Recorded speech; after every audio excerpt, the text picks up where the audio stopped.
ago, there was a boycott and a great deal of pressure by pro-Israel organizations against NPR, saying that NPR was pro-Palestinian. Well, another organization, Fairness and Accuracy in Reporting, FAIR, a very respected media watchdog organization, did a similar study. Actually, their study preceded our studies, of NPR's coverage of deaths. The researcher who did this excellent work, Seth Ackerman, discovered that NPR was reporting Israeli children's deaths at a rate of about 90%, and it was reporting Palestinian children's deaths at a rate of about 20%. Now, does this kind of reporting continue around the country? What about smaller newspapers around the country? We found that typically the reporting actually gets even worse in other publications, partly because many of the deaths of Palestinians are reported in the very last paragraphs of newspaper reports. And so naturally, when a newspaper is cutting a long news report, they cut out a lot of the Palestinian deaths. In some cases, for example, with the San Francisco Chronicle, which used to be my newspaper, we discovered cases, however, where there were deaths reported of Palestinians. In one case of a 9-year-old boy who had been killed. The death was reported in the news story, as I recall, in about the 3rd paragraph in the wire service report. The San Francisco Chronicle foreign desk had cut out that paragraph of the report they printed in their newspaper. So we've discovered, for example, with a 6-month study we did of the San Francisco Chronicle headline coverage of this conflict, that they were reporting on Israeli children's deaths at a rate 30 times greater than they were reporting on Palestinian children's deaths. Another small newspaper, also in California, that's where I'm from, but I'm finding these are typical. We've done these studies of Connecticut and Oregon as well. But for example, with the San Jose Mercury newspaper, we did a study of their front page coverage, because again, front page coverage is very significant. And we discovered that they had in fact reversed the reality on the ground. In other words, their headlines made it appear that more Israelis were being killed than Palestinians, and in fact by a great percentage. This is just extraordinary when you think about it. Consider if the Mercury News or our networks had reported the World Series backwards. Imagine if they had reported the winner to be the loser, and vice versa. They would be the laughing stock around the country. Everyone would notice, you know, late night comedians would be making jokes about it. Here we have a situation of life and death with this kind of error being committed daily, and no one is even noticing it. Now again, let's look at what this omission entails, because mainly what we discovered was omission. And of course, we all know the most effective lying is lying through omission, because no one even knows what's missing. So by omitting so many of these deaths, it also omitted what was the cause of their death. What were these people like? What was going on? We discovered that in looking at children's deaths, we especially looked at the first month and collected the data we could gather on the Palestinian children who had been killed in that first month. Keep in mind that in that first month there had not been a single suicide bombing in Israel. There had not been a single roadside bombing. There had been no bombing. Not a single Israeli child happily had died yet in this conflict. And yet we found that child after child after child in the Palestinian territories had been killed. And as you'll notice, as you look at these reports, the largest single cause of their death was gunfire to the head.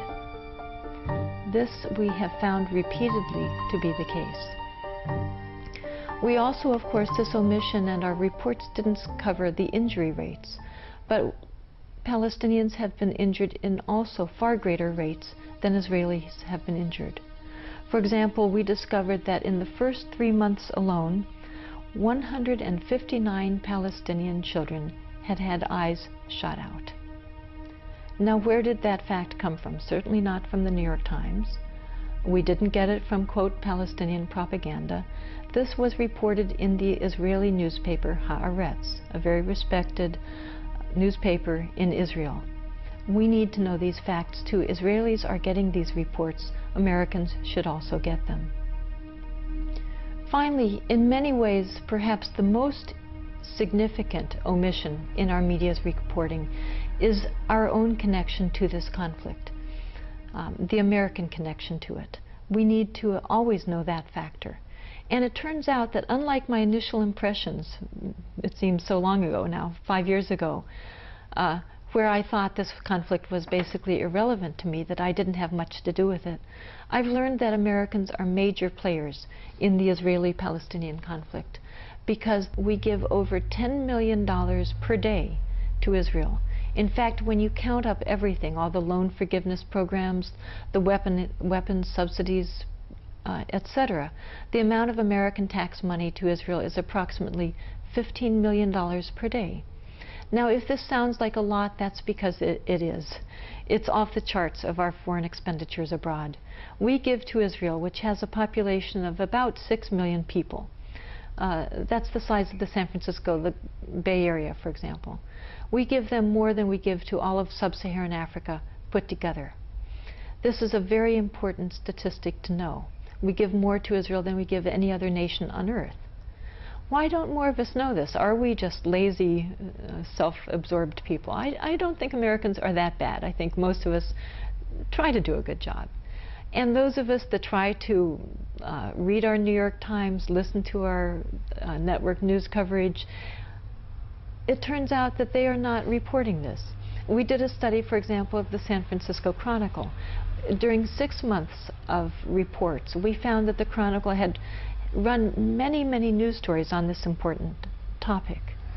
In fact, you would have thought it was ample coverage. They were running more news stories on Israel-Palestine than some local issues of great importance. And yet we counted up how many times the Chronicle had even mentioned U.S. aid to Israel, and found that out of that over 250 stories, they had only mentioned aid to Israel 3 times, usually in the last sentence of a story. And how many times had they given the full, accurate figure of the amount of aid that goes to Israel? We found they had never once done that. Sadly, what I've mentioned here today is really just the tip of the iceberg about the coverage and really lack of coverage of Israel and Palestine. I cannot suggest too greatly the profound seriousness of this situation.